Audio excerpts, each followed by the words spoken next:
Good afternoon. I am very grateful to be here and delighted to be here this afternoon. I've not been involved with the Yale New Haven Teacher Institutes, but as Paul mentioned, I was here once upon a time as a graduate student, and in the far more years than I care to think about since, I've been very involved with projects that connect me with K-12 education, including several that have been modeled on the Yale New Haven Teacher Institute. Many of you may have been familiar with the Teaching American History grants that the U.S. government, Department of Education, offered for a number of years from about 2000 to about 2012.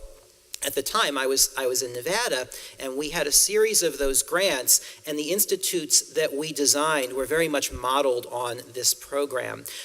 Modeled on this program in the sense that they created communities of teachers in sustained professional development opportunities, in some cases a semester long, in some cases a multi-week summer institute that led through research to lessons and units that we posted on the website. And this really, it really created a social studies community in northern Nevada. I don't know how many of you might be social studies or history teachers, but what we knew from the very beginning was that social studies teachers had been, as one of my colleagues put it, the least, the last, and the lost when it came to professional development, that opportunities went to other areas long before social studies, in part perhaps because there was less testing.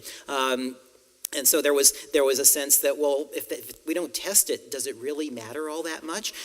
Very unfortunate. But what happened over time was that hundreds of teachers from across northern Nevada came together through these projects and ultimately formed a Northern Nevada Social Studies organization in order to foster this kind of work, which continues even after the Teaching American History grants.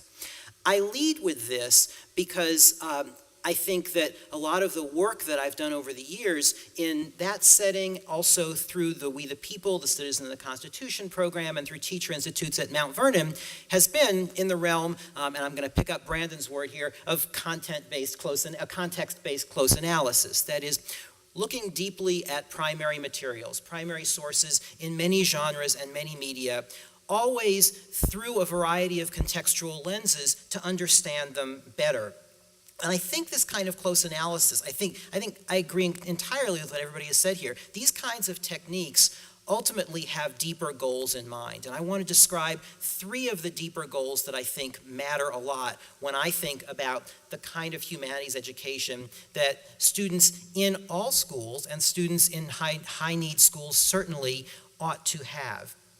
The first is engendering an appreciation for complexity over simplification, especially in a society that is so fast-paced, in a society in which we can constantly click to the next story on our device of choice. And taking the time to slow down, analyze deeply, think about what we're looking at, juxtapose images closely is particularly important. The second is attending to historical and cultural specificity.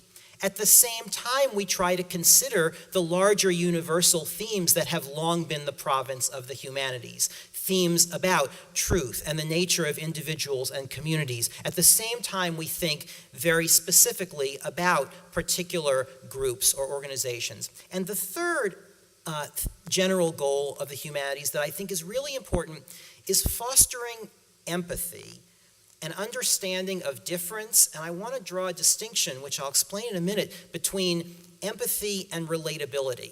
I think those are two different things, and I think both of them are important, but empathy often gets lost. Fostering an understanding of difference, historical or cultural, across time, place, or circumstances is something that the humanities enable us to do really well.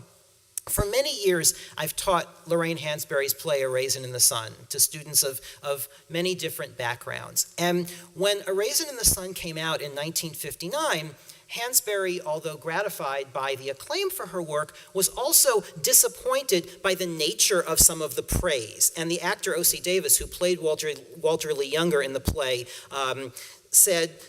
described the response, the disappointing response, this way. He said, one of the biggest selling points about Raisin, filling the grapevine, writing the word of mouth, laying the foundation for its wide acceptance, was how much the Younger family was just like any other American family. Some people were ecstatic to find that, and quotes, "It didn't really have to be about Negroes at all. It was rather a walking, talking, living demonstration of our mythic conviction that underneath all of us Americans, color ain't got nothing to do with it, are pretty much alike. People are just people, whoever they are, and all they want is a chance to be like other people."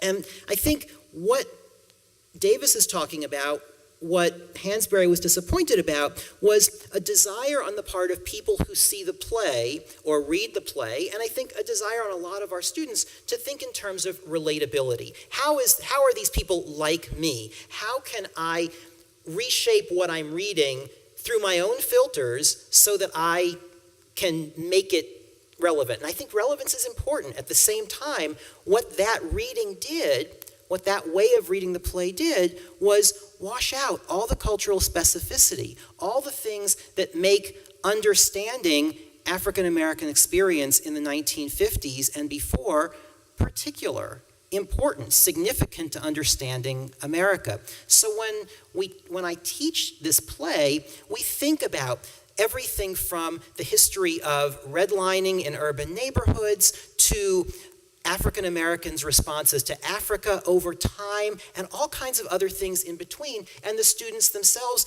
help to act out characters in order to try to inhabit them and then to analyze them from their own perspective.